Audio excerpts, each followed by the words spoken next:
Um homem chamado Jesus realmente caminhou pela Terra? Esta pergunta ecoa por 2 milênios. Ela nos convida a entrar no domínio da investigação histórica. Precisamos vasculhar as camadas do tempo e examinar textos antigos. A busca pelo Jesus histórico não é nova. Estudiosos dedicaram vidas a isso. Eles analisam documentos com um cuidado meticuloso. Não se trata de provar ou refutar uma crença. Trata-se de compreender uma figura central cuja influência remodelou civilizações. O que realmente podemos saber sobre ele? Para responder, recorremos às ferramentas da história. Avaliamos as fontes quanto à sua origem e proximidade dos eventos. Esta abordagem metódica é crucial. Ela nos permite separar a história plausível de lendas posteriores. Quer alguém se aproxime de Jesus pela fé ou pelo ceticismo, a história oferece um terreno comum. Vamos embarcar nesta exploração. Nossa primeira parada são os escritos cristãos primitivos. Os evangelhos, Mateus, Marcos, Lucas e João, são centrais. Eles narram a vida de Jesus, seus ensinamentos, sua morte e sua ressurreição. Esses textos foram escritos décadas depois de sua vida. São testemunhos de fé, mas contêm sementes históricas. As cartas de Paulo são ainda mais antigas, redigidas entre 20 e 30 anos após a crucificação de Jesus. Paulo não conheceu Jesus durante seu ministério terreno, mas interagiu com seus discípulos diretos. Suas cartas oferecem vislumbres das primeiras comunidades cristãs. Elas confirmam aspectos cruciais da história de Jesus, sua existência humana, sua crucificação sob Pôncio Pilatos e a crença em sua ressurreição. Os céticos, com razão, apontam a agenda teológica desses escritos. No entanto, os historiadores não descartam simplesmente fontes com um ponto de vista. Eles aplicam análise crítica, buscando consistência interna e comparando relatos. A origem antiga desses textos é significativa. Embora a fé molde sua narrativa, os eventos centrais que descrevem são elementos que muitos historiadores consideram plausíveis. Esses sussurros de dentro são nosso ponto de partida. Além do círculo dos fiéis, será que a sociedade romana percebeu? De fato, alguns escritores romanos notaram. Tácito, um respeitado historiador romano, é uma figura-chave. Escrevendo por volta de 116 d.C. em seus Anaís, ele descreveu a perseguição de Nero aos cristãos. Ele menciona Cristos, o fundador deste grupo, executado por Pôncio Pilatos. Outro historiador romano, Suetônio, escreveu sobre o imperador Cláudio, expulsando os judeus de Roma devido a distúrbios por instigação de Crestos. Muitos estudiosos acreditam que Crestos é um erro de grafia de Cristos. Plínio, o jovem, oferece um vislumbre mais detalhado. Como governador da Bitínia Ponto, ele escreveu ao imperador Trajano por volta de 112 d.C., buscando conselhos sobre como lidar com os cristãos. Sua carta descreve as práticas deles, mostrando um movimento crescente centrado em uma figura chamada Cristo. Essas fontes romanas são significativas. Eles não eram cristãos e frequentemente viam os cristãos com desconfiança ou desprezo. Suas menções a Cristo e aos cristãos são, portanto, menos prováveis de serem invenções. Elas confirmam que, no início do segundo século, o movimento era conhecido. Seu fundador, Cristo, era entendido como tendo sido executado na Judéia. Estes são pontos de dados externos cruciais. E quanto às fontes judaicas contemporâneas? Flávio Joséfo é fundamental aqui. Ele foi um historiador judeu do primeiro século que escreveu Antiguidades Judaicas, por volta de 93 a 94 d.C. Esta obra contém 2 referências a Jesus. A mais famosa é o Testimonium Flavianum, que descreve Jesus como um homem sábio e realizador de maravilhas. Menciona sua crucificação sob Pilatos e seus muitos seguidores. No entanto, O Testimonium Flavianum é controverso.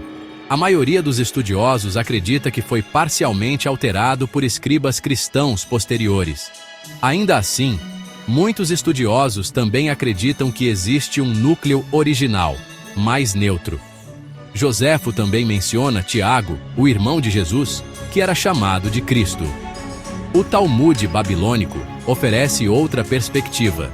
Compilado entre os séculos III e V depois de Cristo, contém tradições que remontam a épocas anteriores.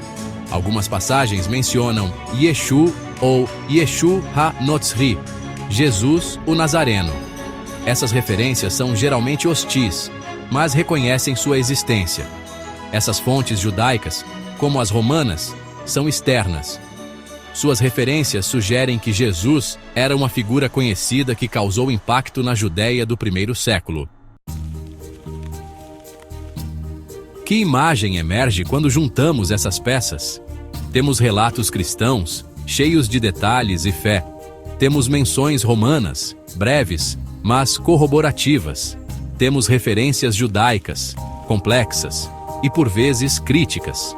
Juntas, elas formam um mosaico convincente, um retrato de um homem chamado Jesus, que viveu na Judéia durante o início do primeiro século. Este fato básico é sustentado por múltiplas e independentes linhas de evidência. As fontes concordam amplamente em vários pontos-chave. Jesus foi um mestre que reuniu seguidores.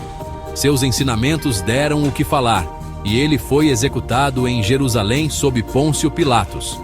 Seus seguidores acreditavam que ele havia ressuscitado dos mortos e continuaram a espalhar sua mensagem após sua morte. Este movimento cresceu rapidamente, espalhando-se da Judéia para outras partes do Império Romano. Estes não são artigos de fé, mas pontos de dados históricos. A convergência desses diversos testemunhos fortalece a probabilidade de um núcleo histórico. A natureza dessas fontes também é reveladora.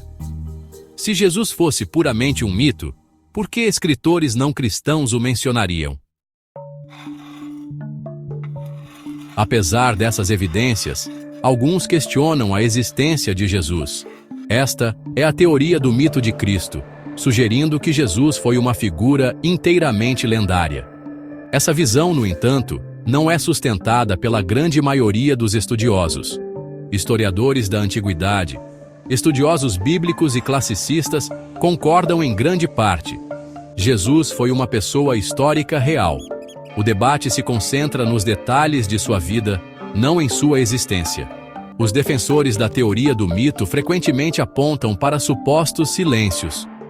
Por que Jesus não é mencionado com mais frequência por escritores contemporâneos? Este é um argumento do silêncio. A Judéia do primeiro século era uma província pequena. Muitos indivíduos, mesmo os influentes, não deixaram vestígios contemporâneos. A sobrevivência de textos antigos é, por si só, uma questão de acaso. Além disso, nós temos menções, como discutido. Tácito, Joséfo, Plínio e Suetônio fornecem corroboração externa. A ideia de que fontes tão variadas reflitam todas um mito é difícil de sustentar. O consenso acadêmico se baseia nas evidências disponíveis, não apenas na fé ou na tradição. O que podemos concluir desta jornada pelos textos antigos? A evidência histórica aponta fortemente em uma direção. Um homem chamado Jesus de Nazaré de fato existiu. Ele viveu na Palestina do primeiro século, foi mestre e pregador, reuniu discípulos e foi crucificado sob a autoridade romana. Seus seguidores subsequentemente proclamaram sua ressurreição e formaram um movimento que se espalhou rapidamente. Estes são os traços gerais pintados pela história. Esta conclusão não é uma questão de afirmação teológica, é resultado da metodologia histórica.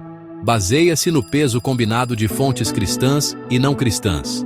Cada tipo de fonte tem seu próprio valor e limitações. As fontes cristãs fornecem um maior detalhe, embora através de uma lente de fé. As fontes não cristãs oferecem corroboração externa. Seu testemunho coletivo estabelece uma âncora histórica para a figura de Jesus. Compreender Jesus como uma figura histórica é crucial. Permite-nos estudar as origens do cristianismo e compreender um dos movimentos mais influentes da história da humanidade. A busca pelo Jesus histórico continua, mas o consenso central permanece. Ele caminhou sobre a terra,